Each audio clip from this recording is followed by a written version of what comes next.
네. 자, 우리가 약속된 시간이 1시간이 남았는데요. 제가 너무 많이 준비를 해가지고, 원래대로 하면 이거 다 못합니다. 물리적 시간이 한계가 있어. 그럼 어떻게 하느냐?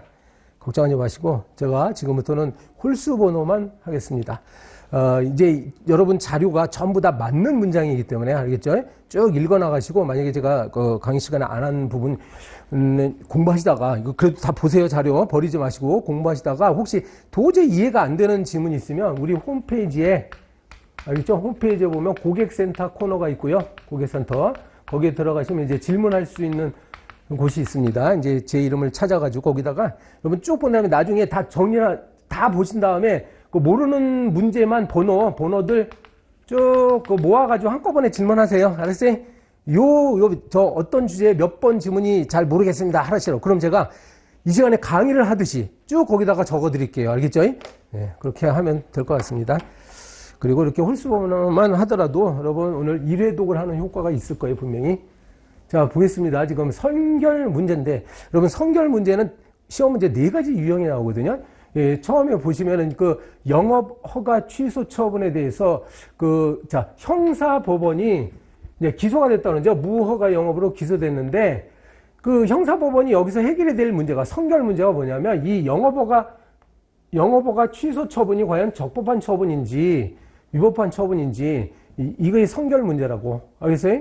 그러면은 만약에 행정소송에서 만약에 취소가 됐다는 얘기는 뭐예요? 지금 이 사람이 기소가 된 상태인데 행정소송에서 취소가 됐다는 얘기는 뭐야? 영업허가 취소 처분이 위법하다는 거죠. 그럼 위법하니까 무허가 영업행위는 뭐야? 그건 상관없는 거죠. 무죄죠. 맞죠? 뭔 말인지 알죠? 지금 소송이 2개가 등장하죠? 행정소송에서 만약에 이 사람이 받은 처분이 뭐야? 영업허가 취소 처분 받은 거잖아요. 영업허가 취소 처분 받았는데 계속 영업을 하면 무허가 영업이니까 이 사람이 이제 기소될 수도 있어요.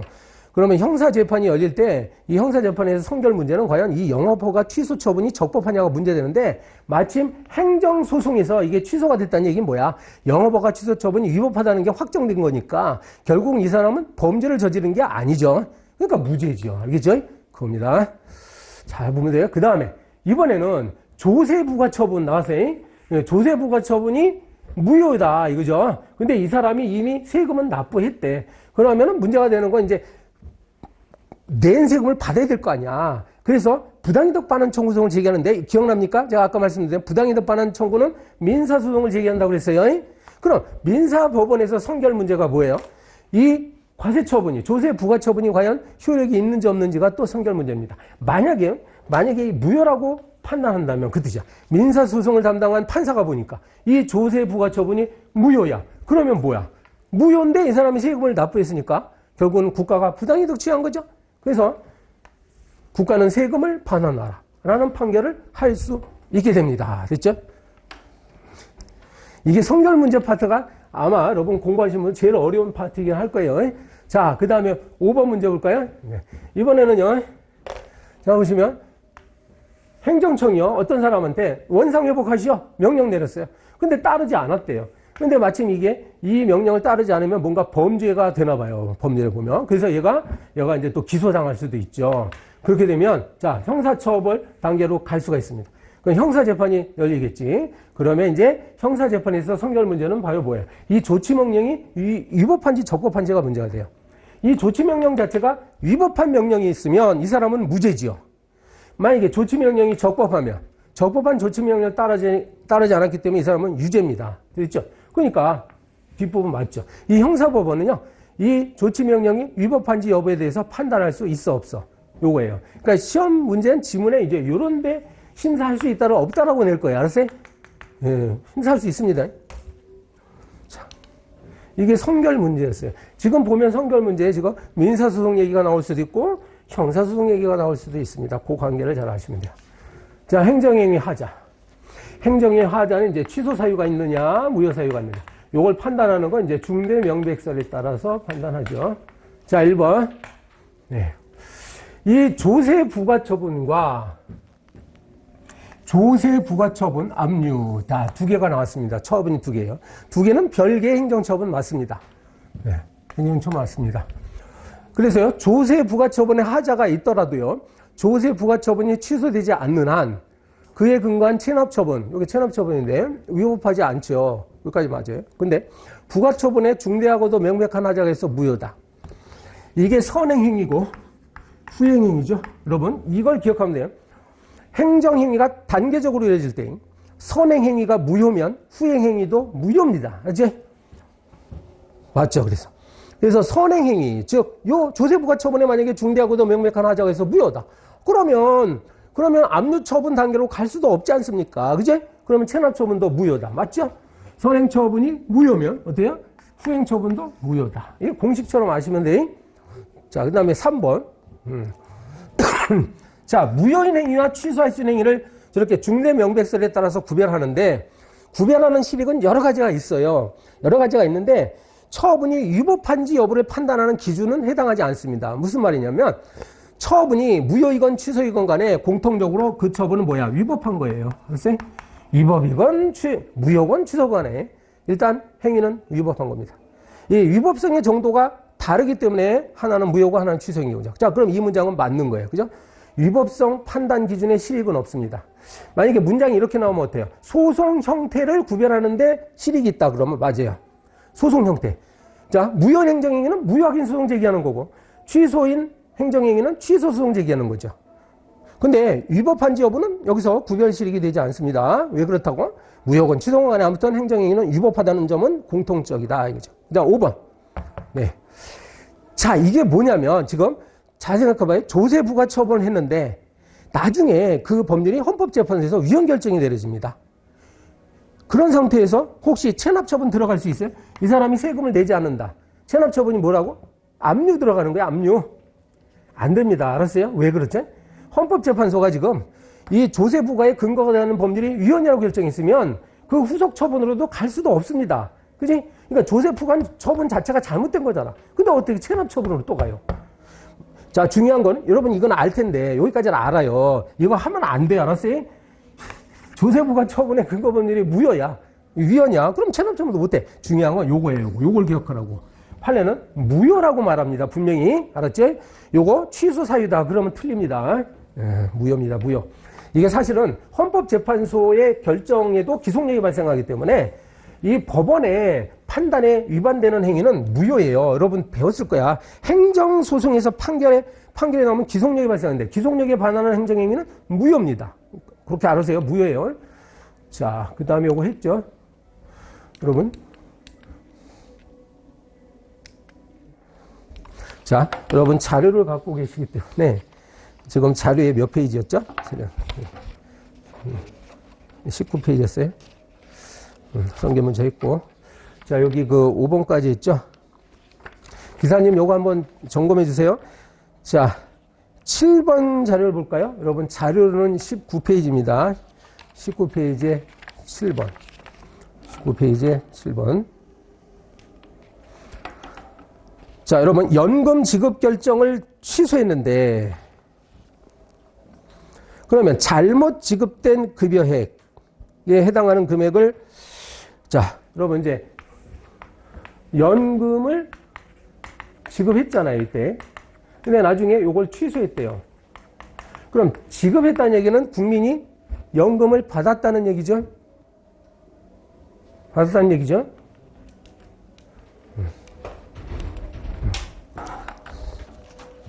연금, 자, 지금 계속 화면이 나가고 있기 때문에 계속 하겠습니다, 여러분. 자, 연금 지급 결정을 이렇게 취소를 하게 되면 지금 남아있는 문제는 연금을 이제 받았던 연금을 환수하는 일이 또 남아있습니다. 알겠죠? 자, 그럴 때 두 개는 다른 이야기다. 그 말이에요. 이 말은요, 여러분, 연금 지급 행위가 취소됐다고 해서 이 사람이 받은 연금을 반드시 반납해야 될까요? 잘 생각해 봐요. 연금 행위가 연금 지급이 뭐 위법해서 취소될 수는 있지만 받았던 돈을 국민으로부터 반드시 환수해야 된다는 건 또 다른 이야기거든. 그래서 우리 판례가 말합니다. 맨 끝에 세 번째 줄 보세요. 연금 지급 결정을 취소한 처분이 적법하다 해가지고 환수 처분도 반드시 적법하다. 이렇게 볼 수는 없다는 이야기입니다. 이거 판례 사안이에요. 그 다음에 9번 질문 보세요. 야, 우리가 중대 명백설이라고 했죠. 판례는. 여기 학설 중에요. 명백성 보충설이라고 있습니다. 이게 이제 다른 학설인데 명백하기만 하면, 그러니까 중대하기만 하면 무효다. 그 뜻이에요. 명백성 보충설이라는 것은 명백성은 항상 요구되지 않고 일단 중대하기만 하면 무효다. 그 대신 명백성 요건은 보충적으로만 적용된다는 얘기입니다. 이렇게 돼버리면 우리가 통설인 중대 명백설보다는 무효의 범위가 넓어져요. 그 말은 무슨 말이냐면 중대 명백설을 취할 때는 그 처분의 하자가 중대하고 명백해야 무효예요. 근데 명백성 보충설을 취할 때는 중대하기만 하면은 일단 무효가 될 수 있다고. 자, 그러면 어떤 행정행위가 무효가 될 가능성은 어때요? 명백성 보충설을 취할 때 그 가능성이 커진다는 이야기입니다. 11번 가겠습니다. 11번. 자, 국토계획법이 정한 어떤 대상 토지의 소유와 동의요건을 갖추지 못했습니다. 그러면 지금 보면은 그 사업 시행자를 지정할 때, 자, 재개발 사업 생각해 보세요. 어떤 재개발 사업을 할 때 이 사업을 할 수 있는 자격을 갖춘 사업 시행자를 지정하려면 이 소유 요건 있죠. 뭐 그 토지 소유자의 4분의 3 이상이 찬성해야 사업 시행자가 지정될 수 있다. 막 이런 규정이 있단 말이야. 근데 지금 동의 요건을 갖추지 못했어. 만약에 3분의 2 찬성을 해야만 사업 시행자가 지정되는데, 만약에 동의 요건 3분의 2가 되지도 않았는데 사업 시행자를 지정했다. 자, 여기서 핵심은 뭐예요? 무효다. 알았죠? 여러분, 그러니까 감각적으로 받아들이세요. 여러분이 생각해도 이건 너무 황당한 거잖아. 그죠? 아까 말했죠. 토지 소유자의 동의 요건이라는 건 매우 중요해서 법률에다가도 정하라고 했잖아. 매우 중요한 사항을 위반했어. 그러니까 이때는 중대 명백설에 따라서 무효라고 본 거고, 판례가 그렇게 봤다니까 우리가 수험생이 할 일은 뭐야? 아, 무효였구나, 판례는. 그걸 기억하라는 거예요. 그죠? 이거는 관점에 따라, 이런 문제는 관점에 따라서 무효가 아니다, 뭐 이렇게 주장할 수 있는 사람도 있겠죠, 어딘가에. 근데 이건 판례는 그렇게 봤다는 거예요. 동의 요건을 결여했으면 그 정도는 하자가 굉장히 중대하고 명백한 하자야. 그래서 무효라고 본 겁니다. 이건 어떤 것 같아요, 그래서? 여러분, 학교 위생 정화 구역 안에다가 어떤 뭐 PC방이나 뭐 이런 것들을 당구장이나 PC방 설치할 때요, 학교 환경 위생 정화 구역 심의위원회 심의를 거쳐야 돼요. 알았어요? 교육청에 있는 겁니다. 이 위원회 심의를 거치지 않고서 만약에 이 당구장 영업허가를 내주면은 그거는 하자 있는 행위가 돼버립니다. 자, 문제는 그 하자의 정도가 뭐냐? 우리가 할 일은 판례가 어떻게 받느냐, 이걸 기억하라는 거야. 학교 위생정화구역 심의위원회 심의 절차를 거치지 않은 사건이죠. 이거는 판례는 취소로 받습니다. 알겠죠? 취소로 받습니다. 이건 뭐 우리가 암기할 수밖에 없습니다. 그냥 단순한 어떤 절차상의 하자로 본 겁니다. 자, 그런가 하면 행정행위 하자의 승계로 하시면, 자, 1번은 맞죠? 그래서 하자의 승계라는 것은, 자, 이제 선행행위의 하자를 이유로 후행행위를 다투는 거죠.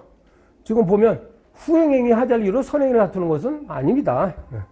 선행행위가 하자가 있을 때, 만약에 자, 하자의 승계 뭐예요? 이것도 중요한 주제인데, 선행행위에 만약에 하자가 있었어. 그러면 여러분 이걸 가지고 90일 이내 다투어야 될 거 아니에요. 그죠? 근데 90일이 넘어가 버렸어. 그럼 넘어가 버리면 그 다음에 이제 후행행위가 이렇게 나왔을 때 과연 후행행위를 다툴 수 있느냐, 이게 문제가 되는데 판례가 말합니다.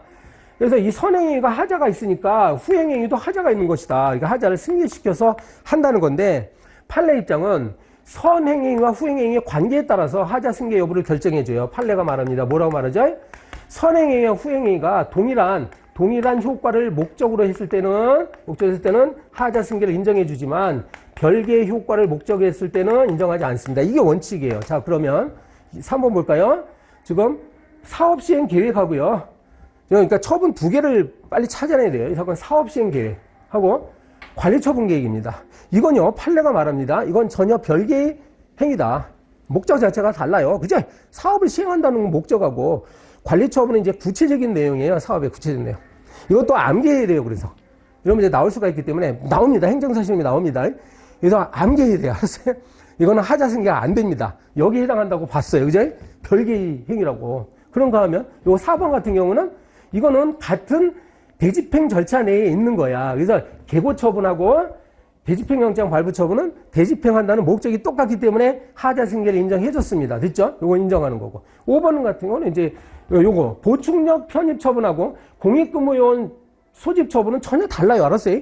남자분들은 알 텐데 보충력이 뭐고 공익처분, 이거 공익근무요원은요, 이거는 저기 입영한 거예요, 입영. 병역을 유지하는 거예요, 병역 수행하는 거. 보충력은 아직 들어간 게 아닙니다. 군대 들어간 게 아니에요. 이거는 승계 안 된다고 했습니다. 그렇죠? 그래서 여러분, 하자 승계 파트는요, 판례를 그냥 암기해야 돼요. 판례 물어봅니다. 다음 중 하자가 승계 되는 거 안 되는 거 막 이렇게 물어봅니다. 그 다음에 15번. 자, 지금 우리가 요거 행정이 취소 처리해야 하는데, 1번. 세무조사가 만약에 부정한 목적을 위해서 행해졌다. 그러면 이 세무조사가 위법한 거잖아요. 그 뜻이야. 그러니까 세무조사가 위법한데 그것에 기초해가지고 과세 처분해버리면 그것도 위법한 거죠. 당연한 말입니다.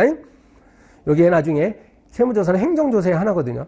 행정조사가 위법하면 그 위법한 행정조사를 기초로 해가지고 만약에 어떤 처분을 하게 되면 그 처분도 위법합니다. 그렇죠? 그 다음에 3번 볼까요? 이 취소권이라는 것은요, 취소할 수 있느냐 없느냐, 이건 재량행위라고 볼 수 있어요. 여러분, 대개 법에요, 행정청은 다음과 같은 경우에 처분을 취소할 수 있다 이렇게 돼 있어. 할 수 있다, 그렇지? 이게 재량행위야. 그러나 만약에 재량적 판단함에 있어서 반드시, 그죠? 이건 뭐 앞에서 나온 거네. 그래서 비교형량을 하는 거 이렇게 나오면 다 맞아요. 알았어요? 비교형량 하면 돼요. 그러니까 취소할 수 있다는 뭐 언제 할 수 있느냐, 이거는 각종 이익을 다 비교형량해야 되겠죠. 그다음 5번. 네. 수익적 행정행위의 철회는요, 여러분, 수익적 행정행위를 철회하는 순간, 요 철회는 침익적 행위가 됩니다.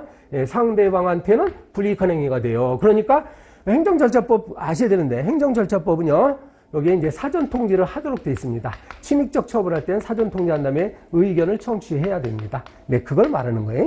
침익적 처분이기 때문에 이것도 그에 따라한다. 그 다음에 7번.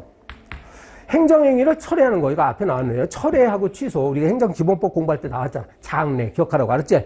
철회는 장래야. 취소는 소급하는 거고. 그렇죠? 그 다음에 9번 문제는요, 운전면허. 이거, 일종 보통면허로 운전할 수 있는 차량을 운전면허 정지기간 중에 운전하면, 그죠? 원동기 장치, 이게 125cc 미만일 거예요. 이 작은 요게 오토바이, 작은 오토바이는 일종 보통면허로 운전을 하거든요. 그런데, 오토바이 운전 면허 정지기간 중에 만약에 이거 오토바이를 운전하면 어떻게 되냐고요? 일종 면허도 취소하고, 원동기 자동차 면허도 취소할 수 있습니다. 이거하고 이제 구별해야 될 문제가 특수면허 이야기가 나오면, 여러분, 특수면허 이야기가 나오면 이것은 전부 취소 안 되는 경우예요. 특수면허, 레카차 같은 거 있죠? 견인차. 그렇지? 왜냐면 그때는 보통 면허 가지고는 특수면허, 레카차를 운전할 수 없습니다. 그때는 이제 전부 취소만 안 되는데 이건 아무튼 전부 취소가 가능하다는 거야. 자, 11번. 네. 자. 그래서 이건 당연히 맞는 건데, 이거 잘 생각해 보면 어떤 처분에 대해서 상대방이 취소소송을 제기했다 하더라도 이게 아까 저기 1교시에서 하는 것 같아요. 소멸시효 중단할 때 이런 말이 나왔죠. 제가 상대방이 취소소송을 제기하든 뭐든 상관없다고. 지금 보면 행정처는요, 자기가 어떤 부가처분을 한 것이 만약에 위법하다고 생각하면 스스로 취소하면 돼요. 직권취소죠. 이게, 알겠어요? 상대방 입장에서는 막 취소송 제기하겠지. 그러나 그거와는 상관없어. 행정청 스스로 언제든지 직권취소 가능한 겁니다. 만약에 절차상의 하자가 있는 처분이다 그러면 직권취소한 다음에 절차상 하자를 보완하면 되겠죠. 행정계획. 네. 1번. 여러분, 사전 환경성 검토라는 제도가 있는데 그냥 환경영향평가라고 생각하세요. 지금 보면 환경영향평가를 꼭 거쳐야 하는데 그래서 거쳐야 해서 거쳤어. 근데요, 만약에 부실하게 하면 어떻게 될까? 이게 문제가 돼요. 여러분, 이렇게 구별하세요. 환경영향평가 사례가 나오면 환경영향평가를 반드시 거치도록 법률에 규정되는데 안 거쳤어. 그래 놓고 만약에 행정처분을 해버리면 그 행정처분은 위법합니다. 당연합니다.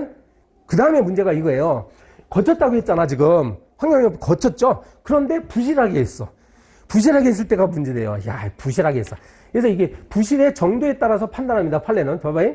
부실의 정도가요, 달성할 수 없을 정도다. 그럼 뭐야? 부실의 정도가 너무 심하다는 거죠. 예?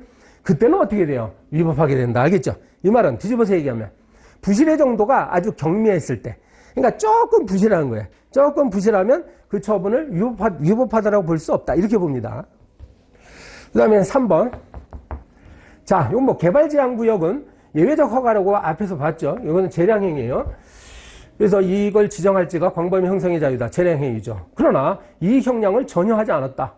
만약에 마땅히 포함시켜야 될 사항을 누락했다. 이런 것들을 우리가 형량의 하자가 있다. 이렇게 얘기하고 그러면 개발제한구역 지정처분은 위법하다라고 합니다. 개발제한구역 지정하는 것이 행정계획인데 만약 관련된 이익을 제대로 이렇게 해야 된다는 걸 우리가 형량 명령이라고 하죠. 관련된 이익을 전부 골고루 비교해야 되는데 그걸 하지 않으면 우리는 형량의 하자가 있다. 그러면 저러한 개발제한구역 지정처분은 위법한 겁니다. 그 다음에 5번. 도시계획 결정에 대한 권한행정청은 자 이미 도시계획이 결정된 지역이 있는데 이미 뭐 어떻게 공원지역으로 딱 결정, 어느 지역이 공원이다 이렇게 딱 결정했어. 근데 여기에 다른 내용의 도시계획을 결정할 수 있어요, 없어? 할 수 있죠. 공원지역이 필요 없다. 우리 여기는 뭐 산업단지 지역으로 다시 바꿀 수도 있죠. 그래서 다시 할 수 있어요. 그런데 이때 후행 도시계획에 선행 도시계획과 양립할 수 없는 이런 경우 양립할 수 없죠. 어느 땅이 공원이기도 하고 산업단지일 수도 없잖아요. 양립할 수 없잖아. 그렇게 되면 특별한 사정이 없는 한 선행계획, 공원계획은 후행도시계획과 같은 내용으로 변경된다. 너무나 당연한 말 아니에요? 당연한 말이지? 자, 그 다음에 7번. 자, 요거 뭐 또 비슷한 게 나오는데 7번. 만약에 이렇게 할 때 행정계획 할 때 이 형량을 전혀 행하지 않거나 요거 자, 여기까지가 형량의 하자가 있다고 했죠. 예? 아, 이거 똑같은 거예요. 그래서 끝에 뭐라고? 위법하게 된다. 위법이 중요한 겁니다. 여기 형량의 하자가 있어? 위법한 거예요. 이게 핵심이야. 위법한 거. 자, 여러분, 인허가 의제는 아까 행정기본법 그 규정이 중요한 겁니다. 그거 정확히 아시고요. 다 기억나시죠? 그렇지? 관련 인허가는 언제 난다고 그랬어요? 관련 인허가. 여기 보시면 이거 아까 한 거예요. 2번 같은 경우에 의견 청취를 거칠 필요가 없다고요. 인허가 의제 있을 때. 그죠? 요런 건 아까 그 기본법이 없는데 4번 한번 볼까요? 그럼 여러분, 그 A라는 그 주된 인허가가 있고 B라는 관련된 인허가가 있을 때 만약에요, 그러니까 요게 의제된 인허가라고 얘기하는 거야. 만약에 요거 어떤 갑이라는 사람이 의제된 인허가가 거부를 당해가지고 이게 거부당했어. 그래가지고 이걸 다투고자 할 때는 무얼 취소를 구해야 돼요? 당연히 이 취소를 구해야죠. 여러분, 여기 인허가 의제라는 거는 일단 A에 대해서 허가가 나오는 순간 B도 허가가 나오는 거예요. 이게 이렇게 되면 별개의 처분이야. 따라서 얘가 뭔가 다투고자 할 때는 그 다투는 상대방을 대상으로 해야죠. 만약에 이걸 이해관계인이, 자, 갑이 허가를 받으니까 여기 의뢰한 사람이 이해관계인이, 이해관계인이 딱 있어가지고 지금 갑이 요 B라는 허가 받은 거를 다투고 싶다. 그러면 이걸 대상으로 하는 얘기야.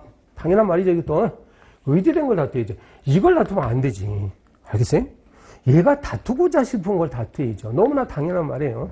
이게 무슨 말인가 이걸 몰라가지고 틀린다고 여러분. 네? 이웃주민들은 그 옆에 있는 사람이 뭔가 허가를 받으면 이걸 막 다투고 싶단 말이야. 그 다투고 싶은 걸 대상으로 하면 돼요. 공법상 계약.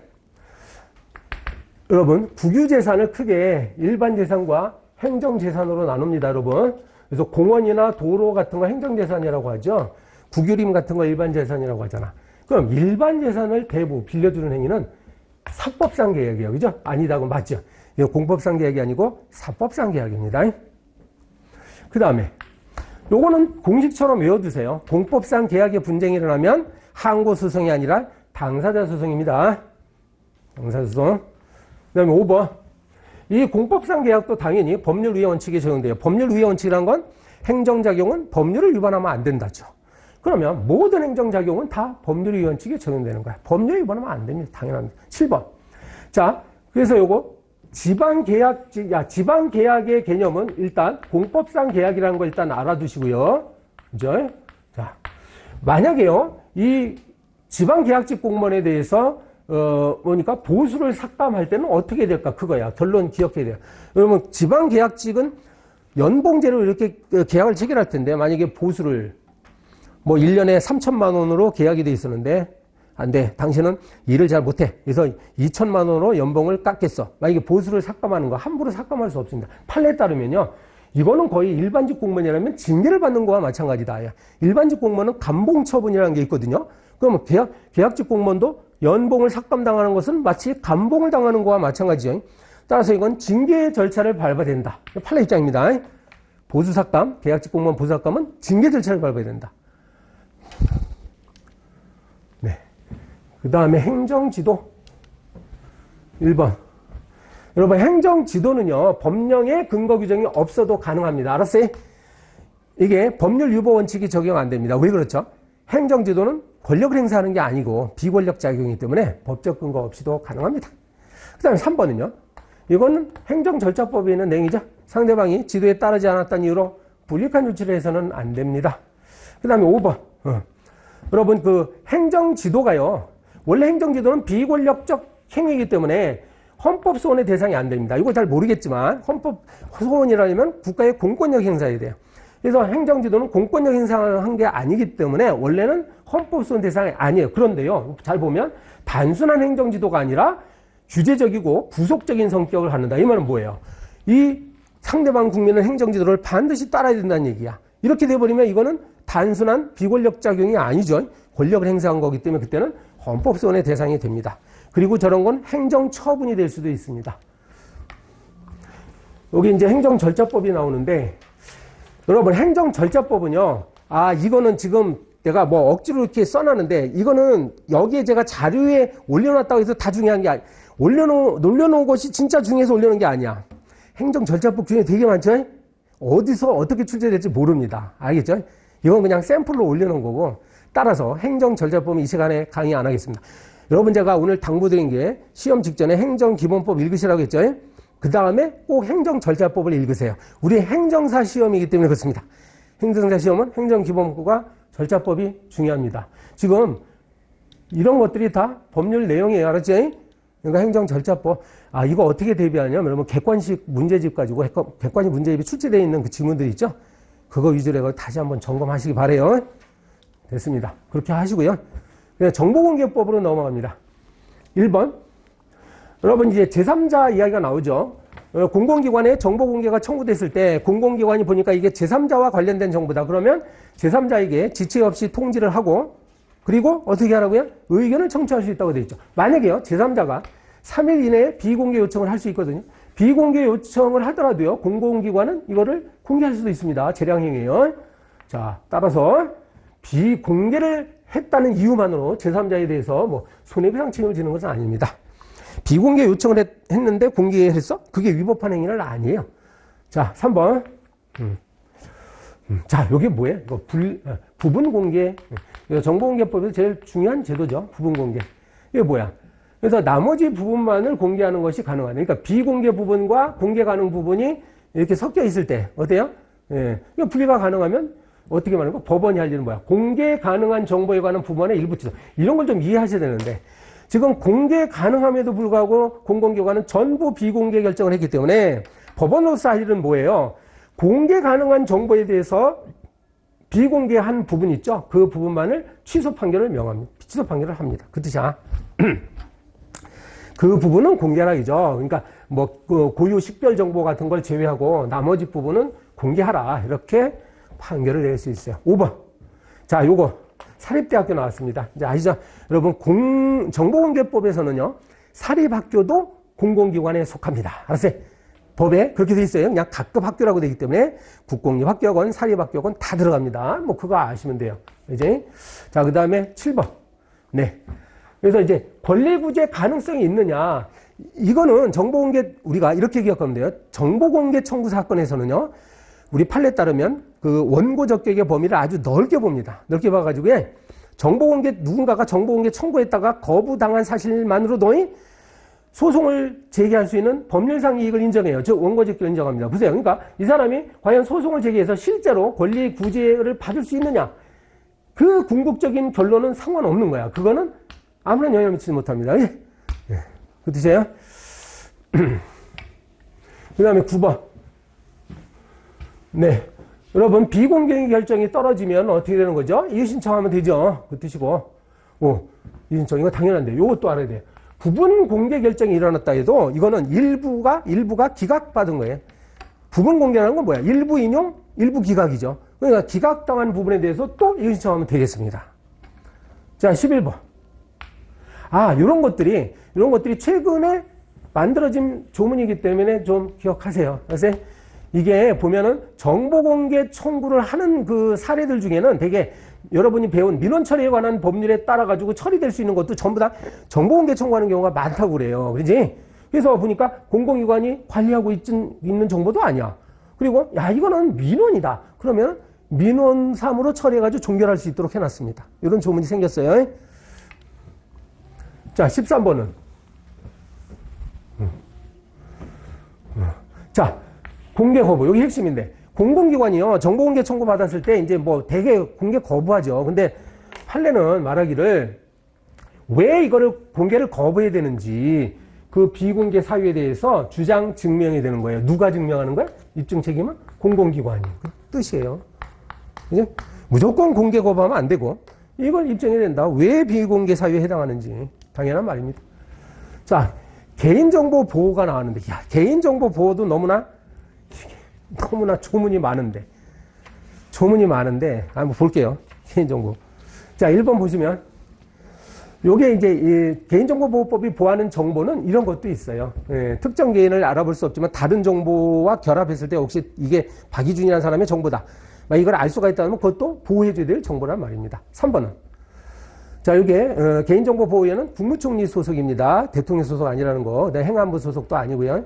여러분 그 정보공개위원회는 행안부 소속이죠. 이건 국무총리 소속이에요. 그 다음 5번. 네, 맞죠? 요거는 판례인데요. 우리가 개인정보를 해가지고 반드시 뭐 내밀한 영역에 속하는 것뿐만 아니라 이미 공적 생활에서 형성된 것도 다 보호 대상이 됩니다. 그 다음에 7번. 네. 요거 7번은 그동안 많이 나왔던 거죠. 이 고정형 CCTV 이런 거는 이제 녹음 기능 사용할 수 없습니다. 영상정보 처리 기기니까 영상만 보여줘야 돼요. 자, 9번. 이건 당연합니다.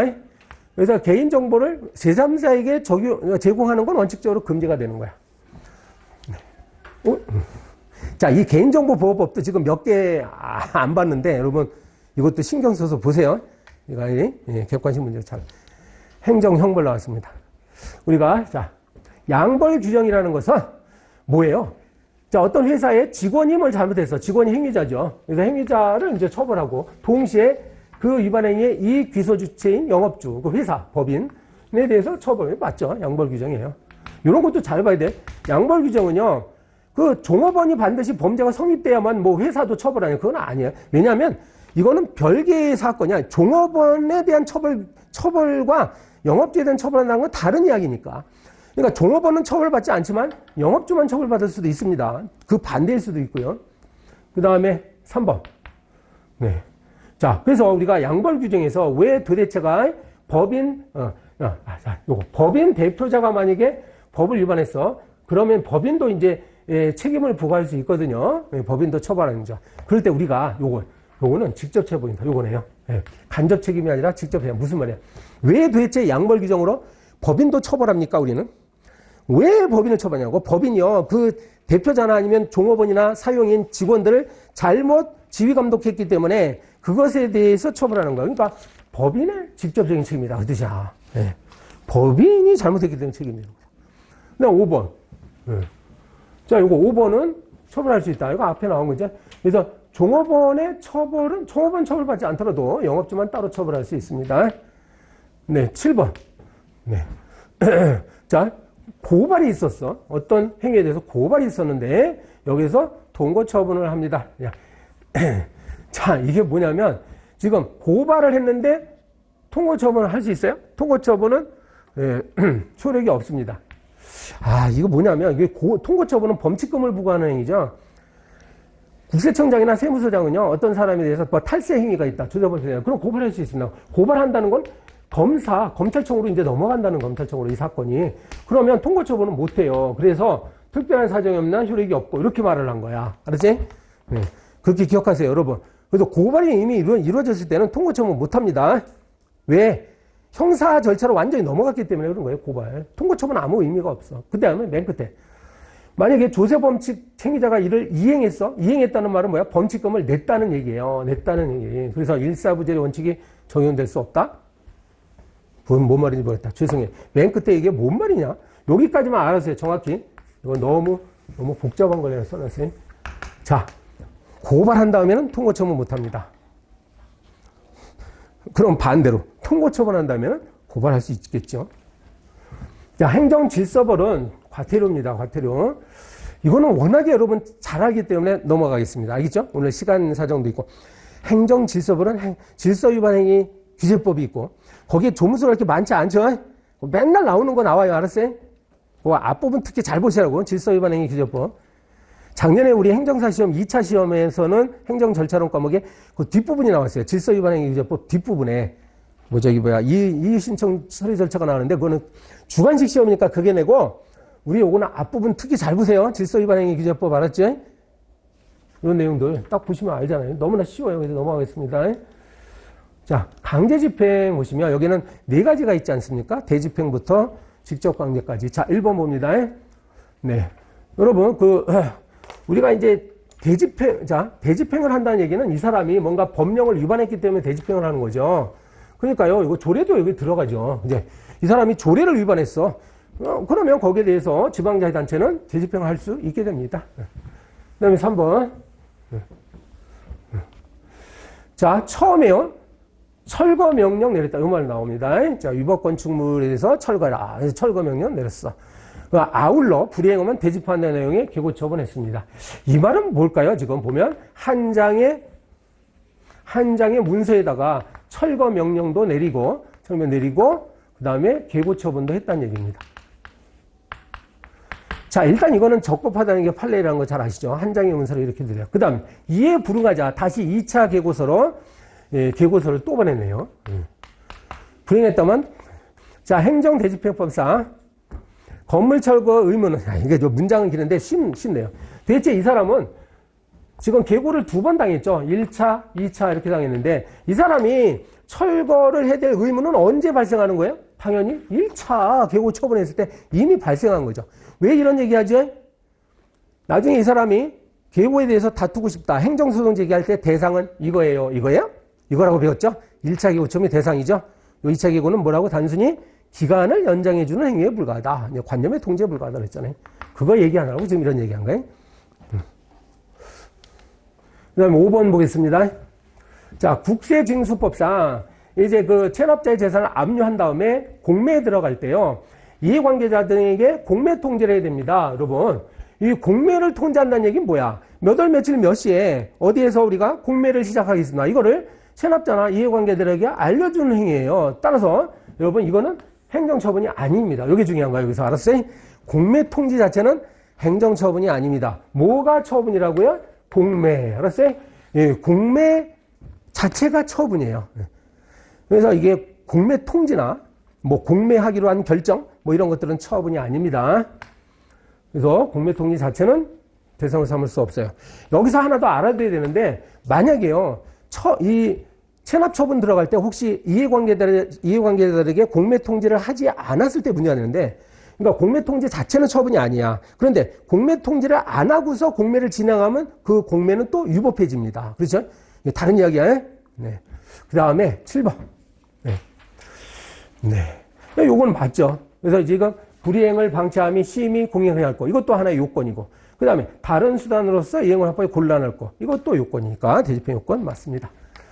그 다음에 9번. 자, 요거 보시면은 상당한 기간을 만약에 계고로 할 때는요, 상당한 기간을 부과가 해야 됩니다. 그러니까 오늘자로 계고 처분하면서 당장 내일 아침까지 건물 철거하라 이렇게 하면 안 된다는 얘기야. 그러면 일단은 계고 처분이 위법하는 거예요. 그죠? 부여하지 아니하였다? 그럼 뭐야? 계고 처분이 위법하는 거죠. 그럼 처분이라는 게 한번 위법하면 계속 위법한 거죠. 나중에 만약에 대집행 영장 통지를 할 때 대집행 시기를 늦추었다. 뭐 시간을 충분히 뒀다 해도 소용없어요. 계고 처분은 위법합니다. 여전히 그 뜻이에요. 그 다음에 11번. 아, 요건 아까 한 겁니다. 여러분 어떤 조세부가 처분의 근거 법률 규정이 헌법재판소가 위헌 결정이에요. 그럼 나중에 체납 처분 할 수 없다고 했죠? 예, 판결의 기속력 때문에. 아, 여기서 아까 할 수 없는데 어떤 문제가 나온다고? 하게 되면 이거는 효력이 뭐라고? 무효. 요게 중요하다고 말씀드렸죠? 예, 이게 하게 되면 무효입니다. 자, 요거 13번은요. 지금 보시면은 예, 이행강제금 부가처분을 잘못한 건데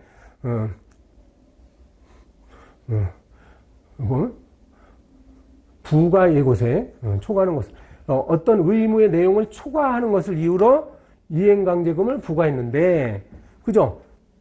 초과하는 것으로 부과하면 안 돼요. 그래서 그 뜻이야. 그러니까 이 사람이 뭐 500만 원어치 정도 위법한 행위를 했으면 이행강제금도 500만 원을 부과해야 되는데 초과한다고 했잖아요. 그렇죠? 예, 그러면 그게 뭐 근소하다는 등의 특별한 사정이 없는 한 이거는 뭐다? 위법하다. 뜻이. 초과 사건. 그러니까 위법한 정도만큼, 이 사람이 행한 위법성의 정도만큼만 이해강제금을 부과해야 됩니다. 자, 15번. 선행행위가 만약에 효력이 없어졌어. 그럼 후행행위는 어떻게 된다고 했죠? 선행행위가 무효면 후행행위도 무효. 그렇죠? 자, 즉시강제. 1번. 즉시강제는 처분, 맞습니다. 여러분, 즉시강제는 권력적 사실행위입니다. 그래서 처분으로 봅니다. 그러면 3번. 자, 요것도요. 이거 기억하세요. 이 비디오 및 게임물법상에 요거 있죠. 관계 공무원이 현장에 가가지고 수거해서 폐기하는 사건. 요거. 불법 게임물이 돌아다니면 관계 공무원이 즉시 수거 폐기할 수 있습니다. 이게 뭐라고요? 이게 즉시강제의 중요한 사례입니다. 즉시강제입니다. 행정상 즉시강제입니다. 그래서 헌법에 위반된다고 볼 수 없습니다. 허용됩니다. 이런 것들. 자, 행정조사도 생략하겠습니다. 이 시간에. 왜냐하면 여러분 행정조사는 행정조사 기본법이 또 있죠. 행정조사 기본법의 법률 내용을 물어보기 때문에 그것도 한번 좀 조문수가 많지 않아요. 그것도 한번 좀 쭉 읽어보세요. 알겠죠? 네. 행정조사에서는 판례가 나올 수 있는 건 하나밖에 없어요. 여러분 위법한 행정조사를 근거로 해서 일정한 행정처분을 하면 그 행정처분은 위법합니다. 알겠죠? 예, 그 판례 하나 있는 겁니다. 이게 법률 내용들이니까요. 행정조사 기본법 그렇게 보시면 되고. 과징금, 자, 1번. 과징금 부과처분은 처분이에요. 처분. 행정처분이니까 당연히 취소송 제기가 다 쓸 수 있죠. 네. 그 다음에요. 여러분, 이 과징금이라는 것은 그 부과처분 당시에 결정해야 돼요. 부과처분할 당시에 과징금이 100만 원이다, 200만 원이다를 정확히 확정해가지고 부과해야 됩니다. 확정해야 되는 거죠. 나중에, 추후에 뭔가 새로운 자료가 나왔다고 해가지고 다시, 야, 선생님, 저희가요, 그때 과징금 500만 원을 부과해야 될 걸 잘못해가지고 200만 원을 부과했네요. 300만 원을 추가합니다. 이렇게 할 수 있다, 없다? 없다. 알겠죠? 확정할 당시에 액수도 확정이 됩니다. 5번은, 이거 똑같은 거네. 5번 넘어갑니다. 자, 요거 6번 같은 경우에, 자, 과징금 제도가 두 가지 종류가 있는데, 각종 뭐 정지 같은 걸 하게 되면 국민들이 불편하니까 영업정지 하는 대신 과징금 부과합니다. 이름하여 변형적 과징금이라고 하고, 오늘날에는 이게 더 많아요. 현행법상 허용됩니다. 자, 8번 볼까요? 과징금 부과는요, 재량행위다. 반드시 알고 계세요. 알겠죠? 재량행위입니다, 여러분. 왜 그러냐면, 과징금은 변형적 과징금이라고 되게, 그러면 영업정지 처분을 할지, 과징금을 부과할지, 이거는 행정청이 재량으로 판단하는 거야. 그죠? 그 다음에 과징금을 부과하더라도 과징금을 얼마를 부과할지도 재량행위입니다. 자, 국가배상. 여러분, 국가배상도요. 자, 여기서 꼭 하나 알아두세요. 내가 요건 꼭 알아야 돼요. 시험에 나올 것 같아요. 이 시간에는 국가배상법도 연하게 워낙에 뭐 나오는 질문이 다 정해져 있으니까 보는데, 요거 이제, 요거 알아두세요. 요거 4번. 요게 최근에 국가배상법이 개정됐습니다. 그래서 제 교재 갖고 계신 분들도 수정해야 돼요. 알았어요? 예, 내가 책 만들고 나서 개정된 거 이거. 그러니까 이번에 문제 낸다면 요거 낼 수 있어요. 자, 보면 여러분 이거 아시죠? 이중배상금지가 뭐야? 이중배상 금지조항. 군인, 군무원, 경찰. 요게 헌법에 있고 우리 국가배상법엔 여기에 예비군까지 들어가죠. 요 네 사람이 나오는데 이 사람들이 전투나 훈련을 받을 때 혹시 요 과정에서 뭔가 손해를 입었어. 그러면 이 사람들이 다른 법률에 의해 가지고 뭔가 이 보상을 받을 때 이거 어떤 게 있어? 뭐 군인연금이나 뭐 다른 보상금을 받으면 별도로 국가배상 청구는 할 수 없습니다. 이게 이중배상금지라는 거 잘 아시죠? 됐지? 네. 자, 요게 생긴 게 뭐냐면 이게 국가배상법 2조 4항인가? 3항인가? 이게 생겼어요. 2조 3항인가? 뭐냐면, 자, 보세요. 원래 이중배상 금지 조항이 여러분 아시다시피 위헌성 여부가 논란이 있잖아요. 이게 잘못 만들어진 제도다. 응? 왜 군인이나 경찰을 불평등하게 대하냐. 그런데 아직 이게 없어지지 않았는데 그래서 이러한 위헌성을 다소 이제 완화하기 위해서 요걸 이번에 집어넣습니다. 자, 보세요. 전사입니다, 여러분. 전사나 순직은 뭐예요? 돌아가셨다는 얘기죠. 단순히 다친 사람은 여기 없어요, 지금. 일단은 돌아가신 분만 얘기합니다. 자, 군인, 군무원, 경찰 공무원 또는 예비군 대원의 유족 있죠? 돌아가셨으니까 유족이 있겠죠? 자신의 정신적 고통에 대한 위자료를 청구할 수 있습니다. 이렇게 돼 있어요. 알았지? 여기 새로 들어갔어요. 전사하거나 순직한 겁니다. 이번에 출제한다면 만약 여기에 상해를 입거나 이렇게 나오겠지? 틀려요. 돌아가신 분들만 일단 해당되고, 그 다음에 유족이 청구하는 거고요. 재산상 손해배상 청구는 또 없죠. 정신적 고통에 대해서만 청구할 수 있습니다. 국가배상법은 요거만 제가 이 시간에 설명드릴게요. 꼭 아셔야 되니까. 아시고 다 공부를 충분히 하신 분은 요거. 손실배상은 우리 시험에요, 여러분. 손실보상 파트가 어디에 나오냐면, 원래 교과서의 강론 파트에 가면 공익사업을 위한 토지보상 토지의 취득 및 보상에 관한 법률이 따로 있어요. 강론에 가면. 여러분, 토지행정법이라는 부분에 가면 나오는데요. 오히려 거기서 많이 출제를 하더라고요. 보세요. 그러니까 공익사업을 위한 토지 등의 취득. 한번 볼까요? 그래서, 그러니까 만약에 손실보상 대상에 해당함에도 토지수용회가 법률을 오해했대요. 그래서 해당하지 않는다고 잘못된 내용으로 재결을 합니다. 그러면 이 피보상자가, 이 사람이 화가 나죠? 그러면은 이제 요 재결을 다툴 수가 있는데, 재결 자체에 고유한 위법이 있기 때문에 재결을 자체로 소송을 제기할 수 있느냐. 이게 문제가 되는데, 이게 판례는요, 그렇게 하면 안 된다라고 하네요. 이 사업시행자를 대상으로 보상금 증감 소송을 제기됩니다. 어렵죠? 예. 그래서 원래 이게 이 토지수용위원회가 재결을 잘못한 거죠. 그러면 되게 재결 자체에 하자가 있기 때문에 재결 취소송을 제기해야 될 것 같은데, 지금 어떤 대상이 손실보상이 대상인데 손실보상 아니라고 했어. 그러면 이거를 보상금 증감 청구 소송으로 제기하라는 게 판례입니다. 이건 뭐예요, 그러면? 이게 사업시행자를 대상으로 보상, 이거 민사소송을 하라는 얘기예요. 그래서 이런 걸 어떻게 기억하죠? 이번에 핵심 구절. 보상 대상에 해당하는데 해당하지 않는다. 그러면 보상금 증감 소송을 가라. 누구를 피고로? 토지수용회를 피고로 하면 안 돼요. 사업시행자를 상대로 바로 보상금 증감 소송. 보상금 더 달라. 이렇게 하라는 겁니다. 그 다음에 이거. 개발제한구역으로, 어느 지역이 개발제한구역으로 지정되면요, 여러분, 지가가 하락하죠? 자, 이거는요, 보상 대상이 아니라는 거 잘 아시죠? 이거는 토지 소유자가 감수를 해야 할 사회적 제약의 범주에 속합니다. 이거는 헌법상, 헌법 23조가 보장하는 손실보상의 대상이 아니라는 게 판례요. 왜? 개발제한구역은 지정할 수 있어요, 국가가. 그럼 지가가 하락할 수 있는데 이건 참아야 된다는 겁니다.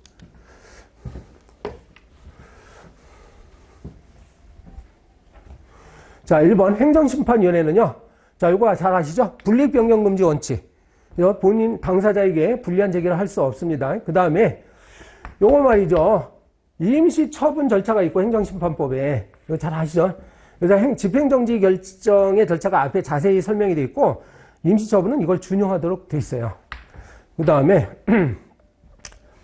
여러분 고지 의무가 있죠? 뭐예요? 우리가 행정청이 처분을 할 때는 처분 상대방에게 당신은 이 처분에 대해서 행정심판을 청구할 수 있습니다. 어느 기관에다가 언제까지 청구할 수 있습니다. 이렇게 행정심판 절차를 알려주도록 되어 있죠. 이걸 고지제도라고 합니다. 자, 여기서 고지를 만약에 안 하게 되면 행정처분은 위법해집니까? 중요한 논점이죠.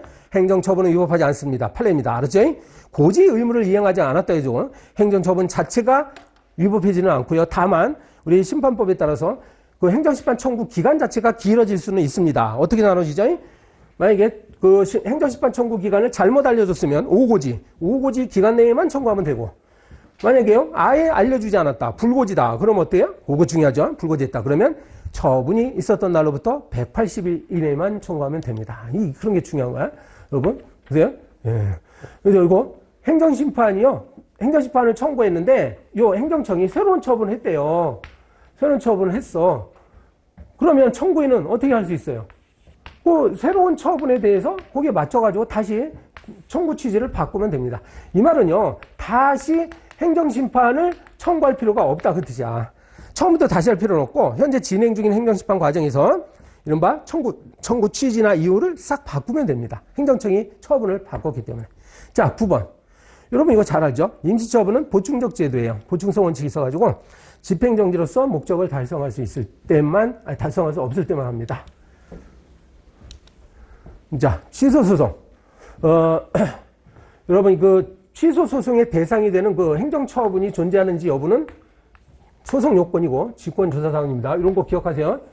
이 소송 요건에 대해서는 당사자가 자백할 수는 없습니다. 법원이 직권으로 판단한다는 거야. 그거예요. 직권 판단. 그 다음에 3번. 요것도요. 그냥 판례니까.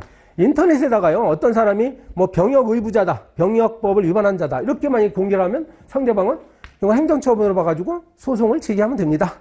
이 사람의 인격권을 심하게 침해하는 거 아닙니까? 이건 판례니까 기억하세요. 예, 인터넷에서 공개한 사건. 그 다음에 이제 이런 것도 판례니까 로스쿨 사건이죠. 여러분, 로스쿨이 이제 40개 대학교가 로스쿨 인가를 받았어요. 2000년대 들어가지고, 2010년에 들어가지고. 그때 탈락한 대학교는 어떻게 돼요? 대학교는 그 인가처분에 대해서 소를 다툴 수 있죠. 서로.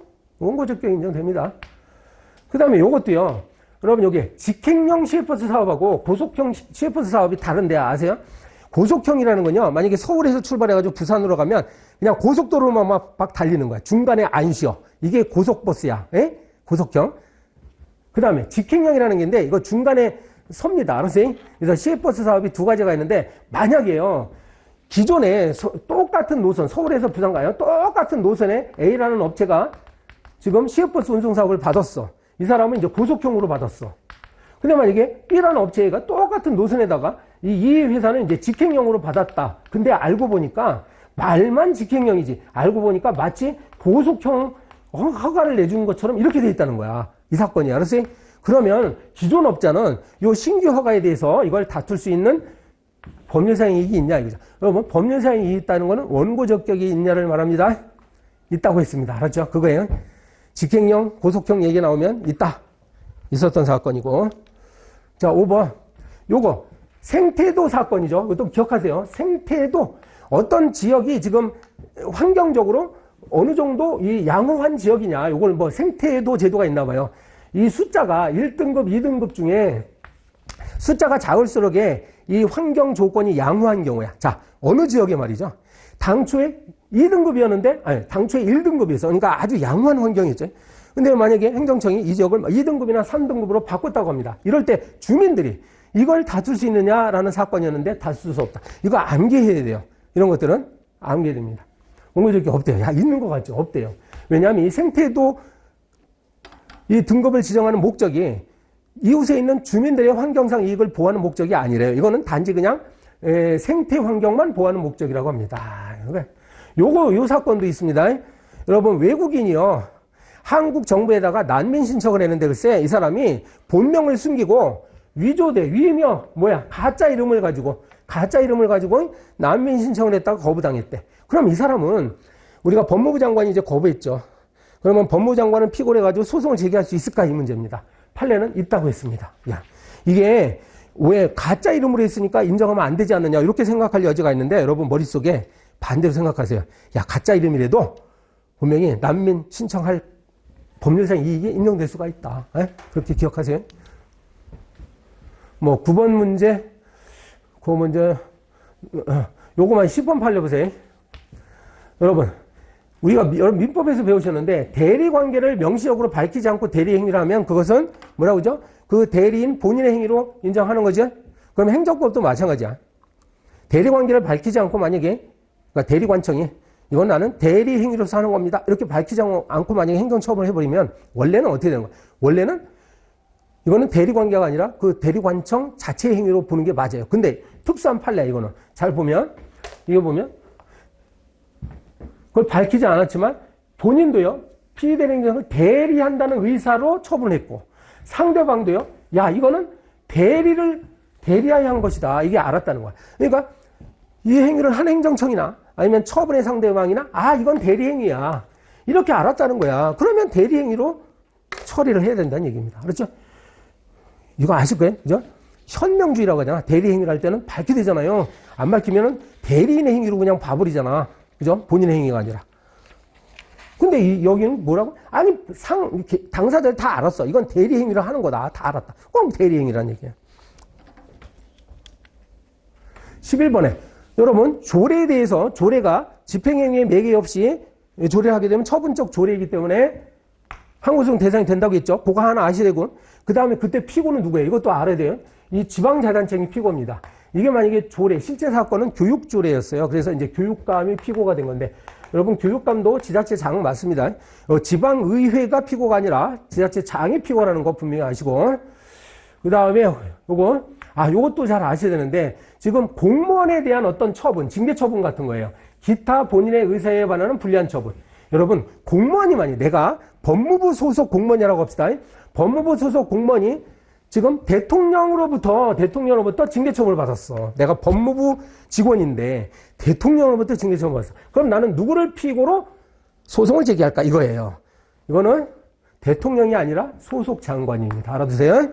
그래서 대통령이 한 처분에 대해서는 대통령이 공무원에 대해서 한 처분에 대해서는 뭐라고? 소속 장관을 피고로 합니다. 그 외에는 대통령을 피고로 해야 돼요.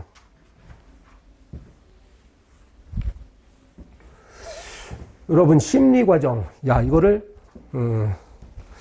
그래서 아마 지금 여러 가지 지금 원래는 제가 그 강론 파트는 제외하고 총론이라도 다 할 생각이었는데 지금 보니까 총론마저도 다 뭐 도저히 끝낼 수가 없네요. 지금 어디까지 왔습니까? 우리가 취소 소송에 소송을 제기해가지고 심리하는 과정.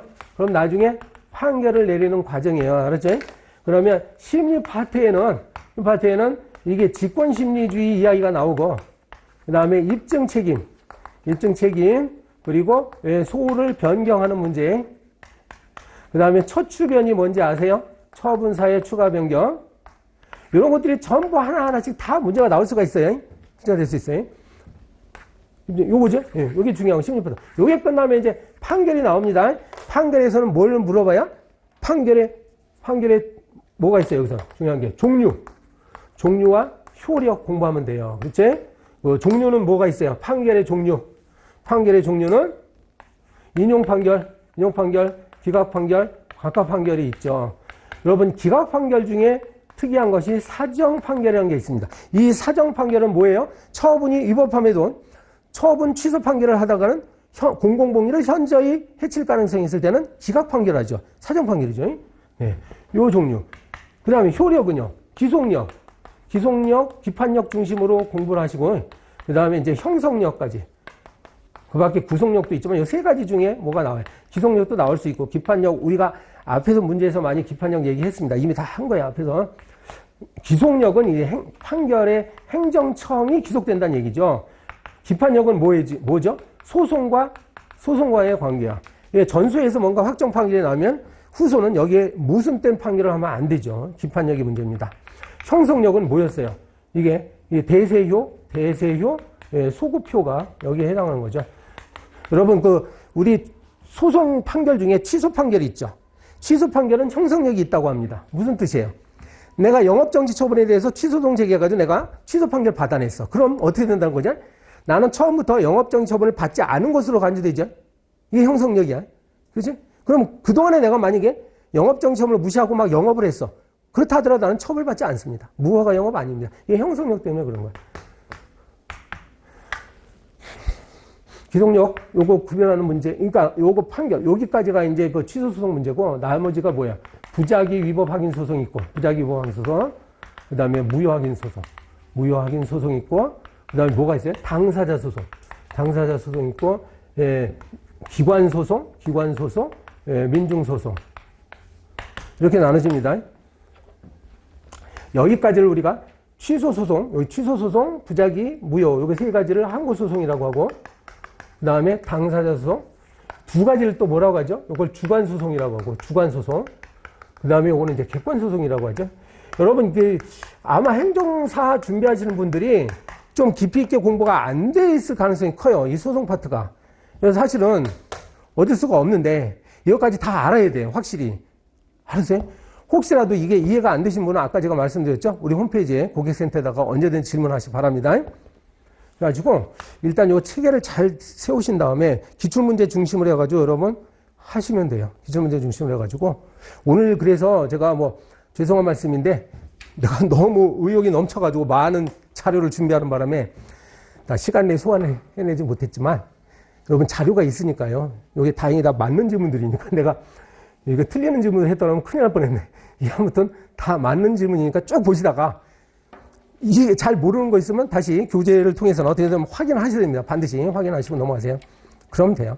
그러면 행정사 시험은 다른 국가 자격 시험, 다른 국가 시험에 비해서 행정사 행정법은 굉장히 쉬워요. 내가 여러분 미안한 말씀인데 행정사 시험에서 행정법 과목은요 굉장히 쉬워요. 알았어요? 진짜로. 진짜 다른 시험, 다른 공무원 시험에 비하면 너무 쉽습니다. 그래서 기본적인 거 위주로 잘 챙기세요. 기본 개념 위주로. 아시겠죠? 그러면 아쉽지만 오늘 이상으로 마치도록 하겠습니다. 네. 잘 돌아가시기 바라고요. 네, 고생 많으셨습니다.